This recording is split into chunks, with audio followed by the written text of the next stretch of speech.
ఏది పర్లేదు.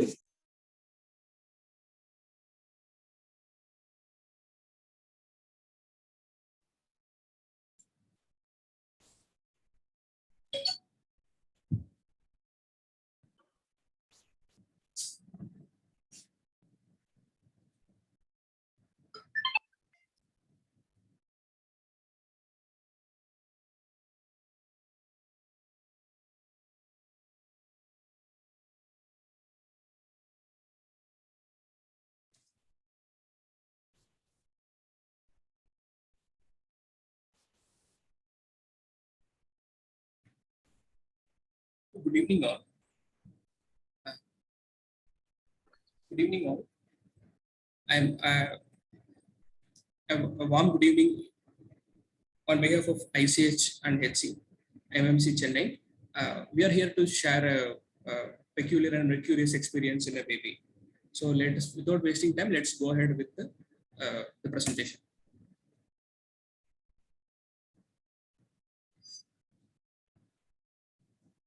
So we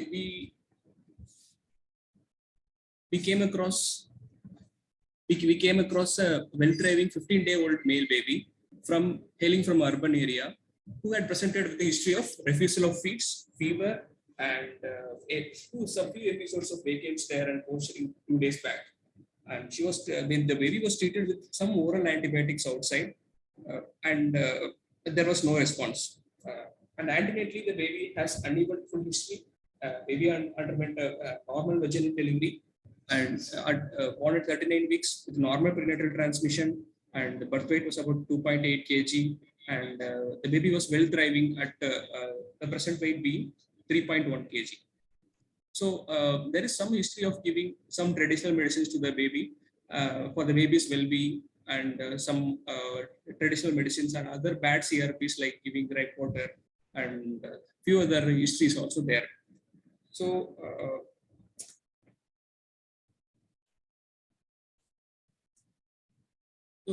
on examination, the baby was found lethargic with around heart rate of 150 per minute, and temperature was a normal euthermic, and blood pressure was normal. Hemodynamically, the baby was stable, and baby required some amount of nasal CPAP for had some respiratory distress, increased work of breathing, but the baby did not require significant oxygen support. And with the Downey score of 3 by 10, and anthropometry was unremarkable, it was normal. But it was remarkable that the baby had poor sensorium and encephalopathy with bulging AF, and the reflexes were poor with sucking and morose being incomplete. And the abdomen was soft, no distension, and baby had no episodes of vomiting, and the blood glucose was within normal limits, so as the blood gas values. So with this presentation, we could come to a differential diagnosis that since there is a bad CRP, it's a well-thriving child, and baby was given some bad CRP and like pasambu and dry water and some other things for the baby, and the baby had presented with fever and had 15 days of life. So naturally, our first suspicion will be late onset sepsis, could be viral or bacterial, but there is no history of contact with any respiratory illnesses or gastrointestinal illnesses in the family, or there is no history of travel outside to suggest any significant viral exposure. And we thought it's a typical late onset sepsis and due to bacterial infection causing maybe meningitis. And our other differentials were metabolic encephalopathy by hypoglycemia, hyponatremia, and hyperammonemia. So 15 days old, we thought of these differentials, and there could be some toxic encephalopathy or the congenital brain anomalies that are presenting with seizures at around 2 weeks of age. So our differentials were like this, and proceeding to the next. Our investigations, only thing was the sepsis screen was positive with a significant elevation of CRP. CRP was elevated, and other blood counts urea creatinine and renal functions and liver functions, electrolytes that we suspected as sodium, and there is no hyponatremia, and urea creatinine was within normal limits. And ammonia, as we suspected, hyperammonemia could be the cause of this encephalopathy, was not there. The ammonia was in normal limits, so as lactate. And our cranial ultrasound to rule out any intracranial hemorrhage was also normal. There was no significant, there was cranial ultrasound was unremarkable. So as ultrasound abdomen. So, with our suspicion, confirming our suspicion, the late onset sepsis, it kind of we are going in the correct direction. So, since the baby had some respiratory distress and is requiring only minimal oxygen, and since the baby also has sepsis, we thought some pneumonia could be sitting in. So, let's do an X-ray. So, at that time, we encountered a stranger in the X-ray. And CSF analysis, as we did, it was cloudy with 1,000 cells per minute, predominant lymphocytes suggestive of partially treated meningitis, and sugar and protein were normal. We could not find any bacteria in the gram stain. And the X-ray.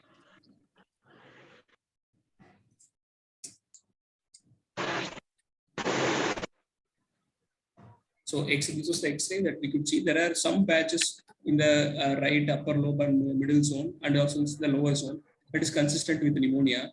But when we saw the abdomen, we were surprised. We could see some granular speckled material that is present in the right iliac fossa, and there are also some few dots of radiopaque material sitting in the descending colon in the left upper quadrant and lower quadrant. There is some, as you could see, the left side descending colon, there are few speckled granular radiopaque material.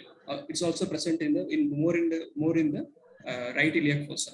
So this inconsistent with we initially thought that this could be some artifact, or the baby had stolen some buttons or batteries like that. But there was no history of any injections like that. And the baby also did not have any significant abdominal symptoms like abdomen distension, vomiting, constipation. So no like bilious aspirates. There is nothing to suggest. There is no abdominal symptoms per se in this baby. More of neurological and respiratory symptoms, and generalized septic encephalopathy the baby was behaving. Then what is this one? We were scratching our head literally, and we went ahead and asked detailed history of this baby. So also we noted in the subsequent day, we noted stools with this color of some beady silvery colored liquid that is coming in the stools. As you can see, this is the diaper. In the left panel, you can see as I circled in the red that there are few droplets, liquid droplets, and this is staining the diaper. On the right side also, that you can see, there are a few 2 to 3 droplets that are staining in the diaper. And we asked the detailed history from the parents. They told that on taking detailed dietary history, they told that they administered some traditional remedy that was believed to enhance the baby's life and enhance the baby's complexion. And in their mythology, their kings used to have that remedy to achieve immortality. So it was the grandmother who purchased some kind of traditional medicine from a traditional medical store. It is procured allegedly from a traditional medical store, and it looks like a silvery colored liquid that is mixed with the breast milk in Paladai, and it was administered a few days back. So 5 days back, the baby was being administered this a kind of silvery liquid that was mixed with the breast milk and given to the baby. So it is their family traditional practice for generations and generations to give the newborn babies this so-called medicine. And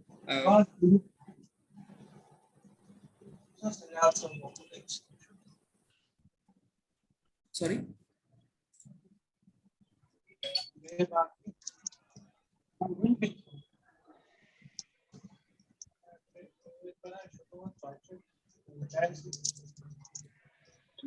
Is it clear?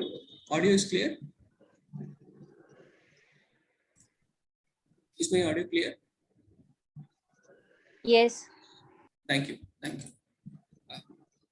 So let's go ahead. And it was generations and generations. The babies and mother, grandmother has given to this medicine to her mother, her father, and all their people in family. So what was that?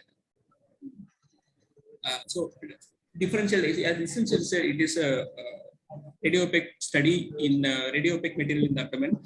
We suspected some heavy metals could be lead, iron, mercury, or medications containing bismuth, or the contrast that are available in the that we used to give IV contrast and all. That could be made the baby ingested. Or could it be objects like coins and batteries? It was not coins and batteries since it had it's a regular border. Objects like coins and batteries will have a regular border, and it was not consistent with the objects. Or is it something meconium peritonitis or meconium pseudosis? Since it is a kind of located in the right iliac fossa and kind of spectral, they could be the calcifications that is showing like this. But antenatally, the abdomen, the fetal ultrasound, anomaly scan, everything was normal, and the baby did not. The perinatal period was normal, and abdomen is normal, and there is no distension, and the baby is passing stools regularly. So we could, and our ultrasound abdomen is also normal that we did it postnatally, and excluding all these objects, meconium peritonitis and pseudocyst. So we came to probably some heavy metals could be given to this baby. And lead, it is unlikely that the lead is being given to this baby, and iron also. And mercury, since the classical description of the history that some silvery liquid that is being given in the milk.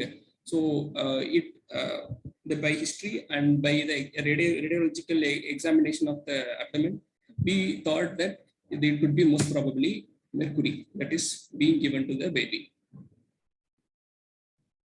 So, so we had a doubt whether this mercury that is being ingested had caused these symptoms in the baby, or is it a separate late onset sepsis that is going on, and this mercury is just a confounder or just a bystander. It's a coincidence that this mercury is being given to this baby. So we went ahead for doing blood mercury levels and urine mercury levels. That will suggest, the blood mercury level will suggest the acute exposure. And if at all the baby has toxicity, the acceptable mercury levels are less than 10. So the baby's values were only 1.9 microgram per liter. And urine mercury level, it was a spot urine mercury. Actually, we strongly suggest that if we suspect a long-term mercury exposure, it is always advisable to do a 24-hour mercury level.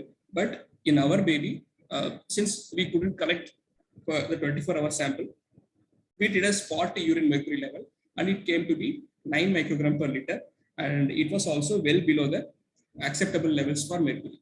So with this, we sort of concluding that it's just a bystander.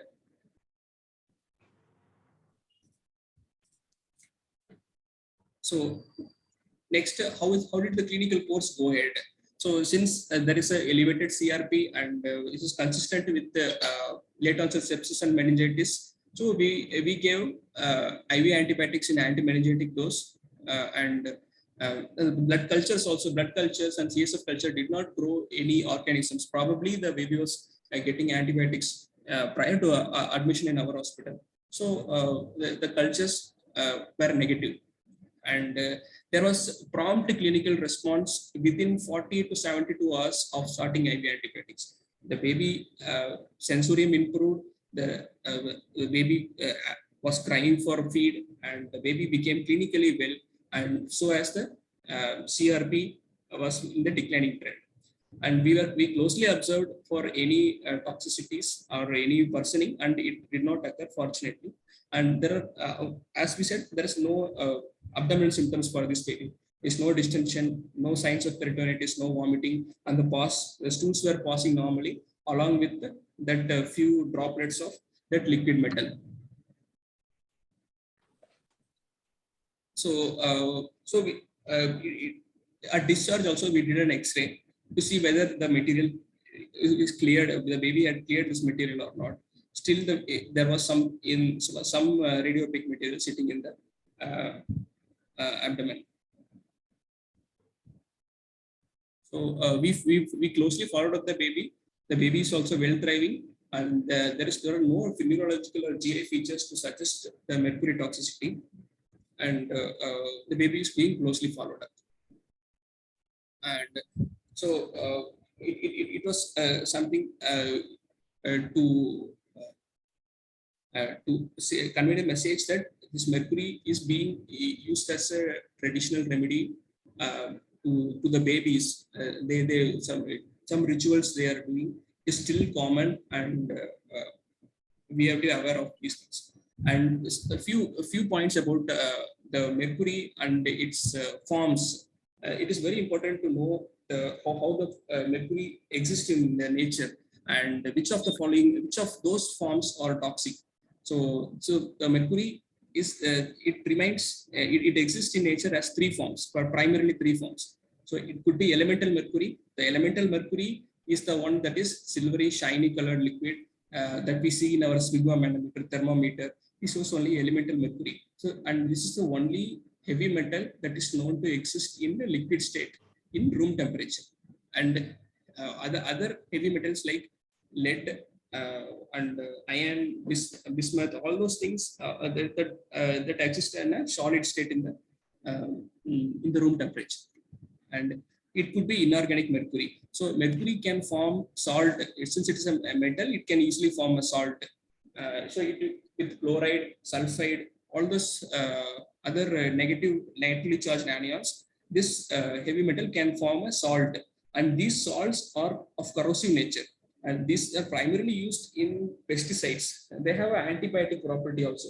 And they were used in pesticides, herbicides, and some organic iron ores. They are naturally presented as iron ores, and they use these in the past they have used inorganic mercuric salts to extract the gold from gold ore, and these are slowly being phased out, the use of inorganic, but still it is present in some pesticides and herbicides. And then the most dangerous one is this organic mercury. So organic mercury, as we know, in Minamata disease, and it is known to cause significant toxicities when they are consumed in small quantities, and they accumulate over time in the body. Primarily, the organic mercury exists as methyl mercury, ethyl mercury. So this methyl mercury has caused this Minamata disease in 1960s or 70s in Japan, where there was industrial pollutant, organic containing industrial pollutant was being discharged in the sea. This mercury was ingested by the shellfish and fishes that were there, and those fishes that were consumed by the local population, that led to severe neurological manifestations in the population. So this elemental mercury, coming back to our case, the elemental mercury as a liquid, it is not toxic. Like per se in the liquid, it is not toxic. But the thing is, it is easily susceptible to be vaporized. If we heat the elemental mercury, the liquid, it will be vaporized. The mercury that is vaporized is highly toxic. And what may cause the vapor other than heat, exposure to heat? A simple trying to clean it vigorously with vacuum. It may this vacuum that been applied to this spilled liquid mercury can accidentally vaporize the mercury, and it can this inhaled mercury is very toxic.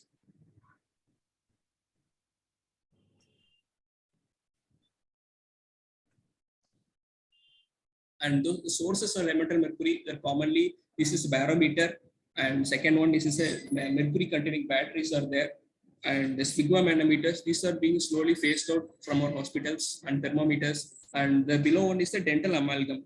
This dental amalgam that is used to fill the caries, or 50% of the dental amalgam by weight is consists of only mercury. but the content, there are sources to exposure, but this is very, it is present in the amalgam state. And it is very unlikely that the mercury that is present in the dental amalgam is going to cause significant toxicity to us. But still, it is, since considering the toxicity, these dental amalgams that are mercury containing are slowly being phased out of the dental practice. So elemental mercury vapors that are present in the bulbs, particularly the mercury vapor lamps. So these elemental mercury that are present in vapor state in the bulbs. So when these bulbs are broken, the mercury that is present as vapor state, we may inhale the mercury vapor, but a single or two or few bulbs that are being broken is unlikely to cause significant mercury exposure in our body. So how does the elemental mercury, so it is more of a toxicokinetics than pharmacokinetics.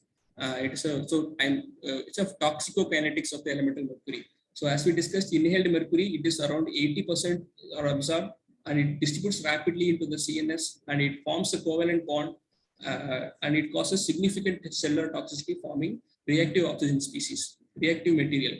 And elemental mercury, when ingested, it is less than 0.1% of the ingested amount gets absorbed, and it is least toxic of the all forms. So they, if at all they get absorbed, the T-half is around 60 days, and they are excreted in urine. That's why we test for urine levels.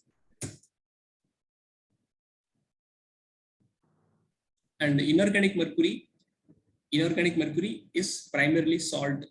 So they are absorbed around only 10%, but they are of corrosive nature. They can damage the oral mucosa, GI mucosa, and then they can cause perforation. So since they are corrosive in nature, they can cause perforation and peritonitis and so on. And they also get absorbed, the salts get absorbed into the blood, and they particularly deposit in the renal tubules, causing acute tubular necrosis. And they also distribute into the CNS, but to the less extent than our organic mercury. And the elimination half-life is 40 days, is primarily eliminated in urine. So the organic mercury is the most avidly absorbed, and they are lipophilic, and they distribute rapidly into the blood-brain barrier and the placenta. So placenta is of notable significance to us, since the methyl mercury crosses the placenta, it affects the fetus also. It can cause neurological problems, microcephaly. When the mother is going to ingest toxic amounts of methyl mercury, then the fetus will be affected, as it is evident from Minamata disease and in Iran. And the excretion half-life is highest, since it is lipophilic, it distributes itself into the soft tissues in the body, and particularly in the brain, and the elimination T-half is longest for all forms of mercury. And it is 90% excreted in bile, not in the urine.